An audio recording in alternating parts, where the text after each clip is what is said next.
Hello વિદ્યાર્થી મિત્રો, આજે આપણે ગ્રામરમાં નવા ટોપિક વિશે ચર્ચા કરવાની છે, જેનું નામ છે એક્સપ્રેસિંગ પર્પસ.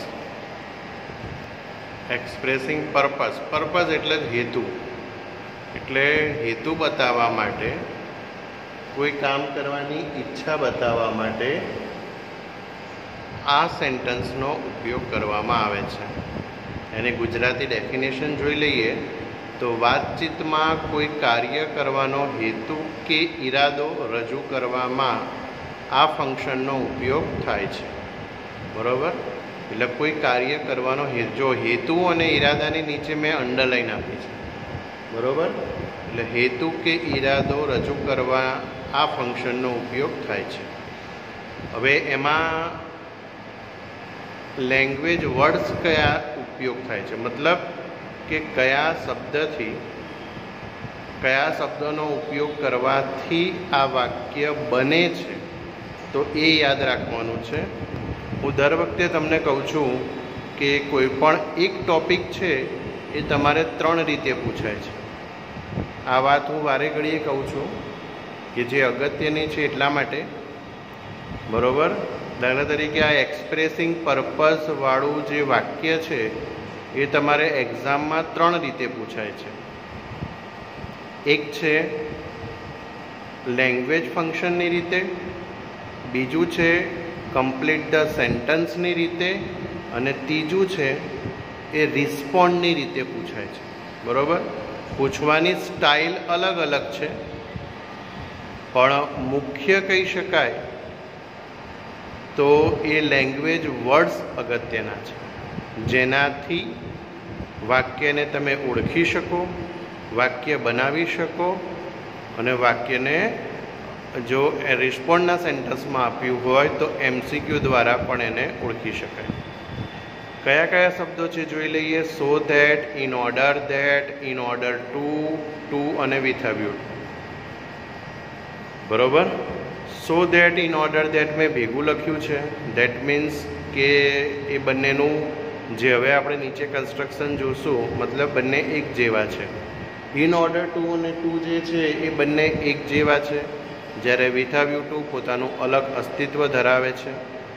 આ થયા લેંગ્વેજ વર્ડ્સ કે જે શબ્દો દ્વારા આપણે ઓળખી શકીએ કે આ શબ્દોનો ઉપયોગ થયો છે, માટે વાક્ય એક્સપ્રેસિંગ પર્પઝનું હશે.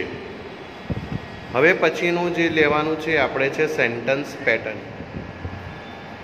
સેન્ટન્સ પેટર્ન, જેને આપણે કન્સ્ટ્રક્શનના નામથી પણ ઓળખીએ છીએ.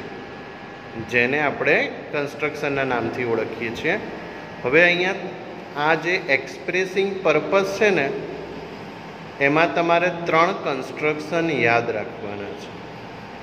બરાબર? 3 કન્સ્ટ્રક્શનનો સમાવેશ થાય છે આ પ્રકારના વાક્યમાં. બરાબર?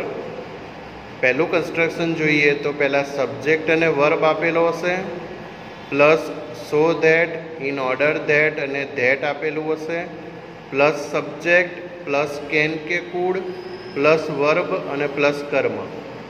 બરાબર? મતલબ so that, in order that ને ધેટ પછી તમારે સબ્જેક્ટ મૂકવાનો, અને જે કેન કુડ આપ્યું છે ને, મતલબ કે જો વાક્ય પ્રેઝન્ટ ટેન્સનું હોય તો તમારે કેન મૂકવાનું, અને પાસ્ટ ટેન્સનું હોય તો કુડ મૂકવાનું. ખ્યાલ આવી ગયો? એ રીતનું બનશે. બીજું જોઈએ તો પહેલાં સબ્જેક્ટ આપ્યો છે, પછી વર્બ આપ્યો હોય, અને જો ઇન ઓર્ડર ટુ કે ટુથી વાક્યનો ઉપયોગ કરવાનો હોય તો ઇન ઓર્ડર ટુ કે ટુ પછી સીધું વર્બ આવે છે, મતલબ મૂળ ક્રિયાપદ આવે છે. એટલે ઇન ઓર્ડર ટુ કે ટુ પછી તમારે ક્રિયાપદનું મૂળરૂપ મૂકવું. ત્રીજું વાક્ય જોઈએ તો સબ્જેક્ટ પ્લસ વર્બ છે, પછી વિથ અ વ્યૂ ટુથી વાક્ય બનાવ્યું છે. વિથ અ વ્યૂ ટુનું કન્સ્ટ્રક્શન લેવાનું છે. તો with a view to plus વર્બને ING પ્લસ કર્મ, મતલબ વિથ અ વ્યૂ ટુ પછી ક્રિયાપદને ING લાગે છે. બરાબર? જો મેં આખું કન્સ્ટ્રક્શન જે સમજાવ્યું છે એમાં મેં સો that, in order that, that પછી અંડરલાઇન, એ ત્રણેય શબ્દની નીચે મેં અંડરલાઇન કરી છે. એવી રીતે બીજા કન્સ્ટ્રક્શનમાં ઇન ઓર્ડર ટુ અને ટુની નીચે અંડરલાઇન કરી છે, જ્યારે વિથ અ વ્યૂ ટુમાં એની નીચે અંડરલાઇન કરી છે. એટલે આ શું છે કે આ બધા શબ્દોથી પર્પઝનું વાક્ય બને છે. બરાબર.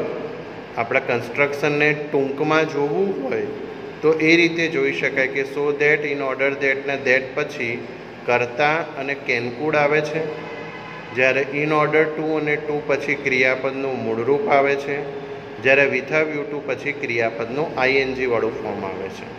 ખ્યાલ આવી ગયો કન્સ્ટ્રક્શન? હું તમને દર વખતે કહું છું એ રીતે કે કન્સ્ટ્રક્શન બહુ અગત્યનું છે.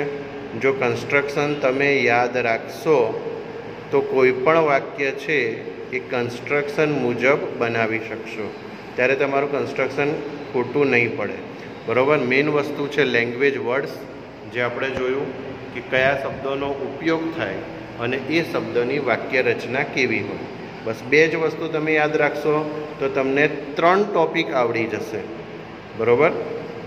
દરેકે દરેક વાક્યમાં જ્યારે તમે લેંગ્વેજ વર્ડ્સ અને સેન્ટન્સ પેટર્ન એ એકદમ ગોખી લેશો તો તમને એક ટોપિકમાંથી 3 ટોપિક તમે કરી શકશો, જે 3 ટોપિક મેં તમને આગળ કીધા એ મુજબના.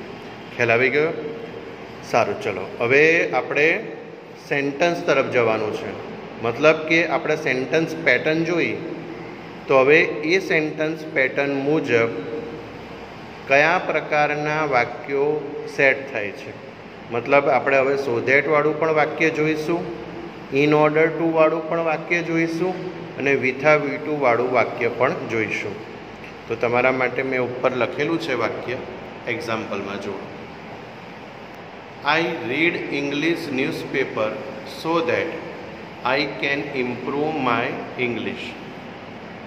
ખ્યાલ આવી ગયો?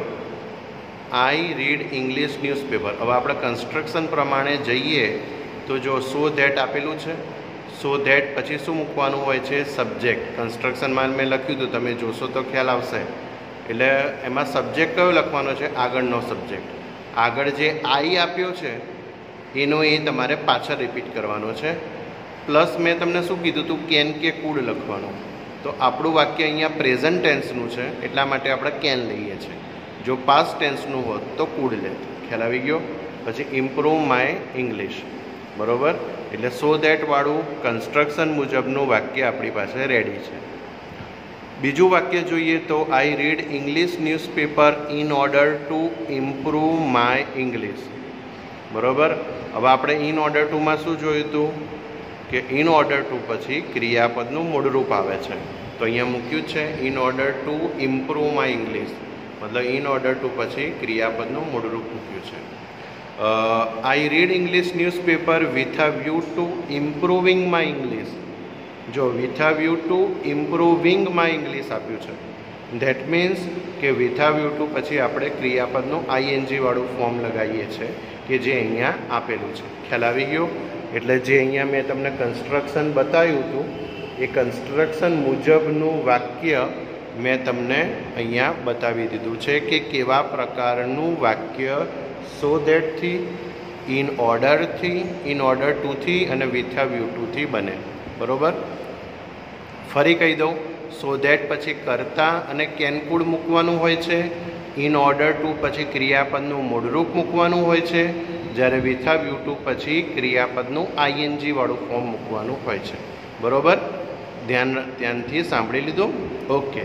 ચલો હવે હું તમને અહીંયા 5 વાક્યો મેં અહીંયા લખ્યા છે તમારા પ્રેક્ટિસ માટે. બરાબર. તમારા પ્રેક્ટિસ માટે મેં 5 વાક્યો લખ્યા છે. બરાબર. તો એ આપણે રીડ કરીએ. એક્સરસાઇઝમાં જુઓ, એમાં પહેલું આઈ વોકડ ફાસ્ટ સો ધેટ. હવે જુઓ, તમારે કેવી રીતે વાક્યને સોલ્વ કરવું એ પણ હું તમને ટ્રીક આપી દઉં છું. તો એ ટ્રીકને ધ્યાનથી સાંભળજો. હવે આપણે વાક્યમાં શું કરવાનું છે કે જો પહેલું વાક્ય આપ્યું છે એમાં તમે જોશો તો જે લોંગ અંડરલાઇન આપી છે એના પછી સો ધેટ લખ્યું છે. તમે જોઈ શકો છો સો ધેટ. મતલબ કે અહીંયા લેંગ્વેજ વર્ડ્સ આપી દીધો છે સો ધેટ. તમારે પહેલું શું કરવાનું કે લેંગ્વેજ વર્ડ્સ, આ જે લેંગ્વેજ વર્ડ્સ આપણે જોઈએ ને વર્ડ્સ, લેંગ્વેજ વર્ડ્સ, એ લેંગ્વેજ વર્ડ્સ વાક્યમાં આપ્યા છે કે નહીં. જો આપ્યા હોય તો નહીં લખવાના અને ન આપ્યા હોય તો લખવાના. દાખલા તરીકે પહેલાંવાળા વાક્યમાં આપેલા છે સો ધેટ, તો પછી હવે લખવાની જરૂર રહેતી નથી. હવે પછી એના પછીના સ્ટેપ ઉપર જઈશું. તો સો ધેટ પછી શું આવે? સબ્જેક્ટ. તો સબ્જેક્ટમાં આપણે શું વાત કરી કે આગળનો જે સબ્જેક્ટ છે આઈ, એને જ ઉઠાવીને પાછળ મૂકી દેવાનો. દેટ મીન્સ આઈ જ આવશે. અહીંયા વોકડ આપ્યું છે, મતલબ પાસ્ટ ટેન્સ, એટલે આપણે કન્સ્ટ્રક્શન મુજબ કેન કે કુડ લખવાનું હતું. કેન એ પ્રેઝન્ટ ટેન્સમાં આવે છે, કુડ એ પાસ્ટ ટેન્સમાં આવે છે, એટલે અહીંયા પાસ્ટ ટેન્સનું વાક્ય છે એટલા માટે કુડ લઈશું. So that I could catch the bus. વાક્ય ગમે તે બનાવી શકે. I could catch the bus, I could catch the train, ગમે તે. ખ્યાલ આવી ગયો? બીજું વાક્ય, આઈ કોલ્ડ આ મીટિંગ.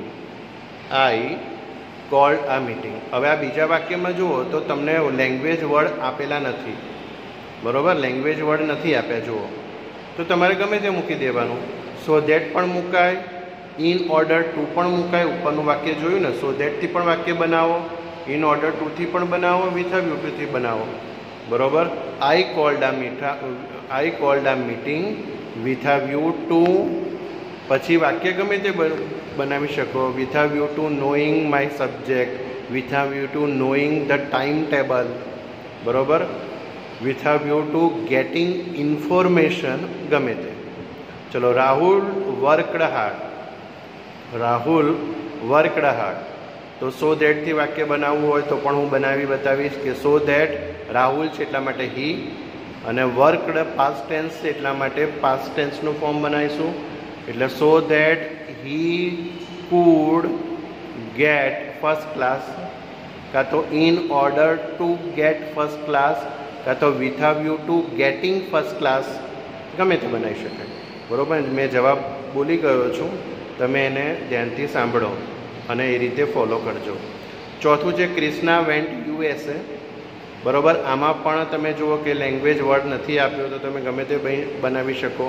ક્રિષ્ના યુએસએ ગઈ, તો શેના માટે? તો so that she could, Krishna છે એટલે સી પણ લઈ શકો, ઈ પણ લઈ શકો. She could earn more money, in order to earn more money, with a view to earning more money, બરાબર? ગમે તે બનશે. પાંચમું, we eat with a view two.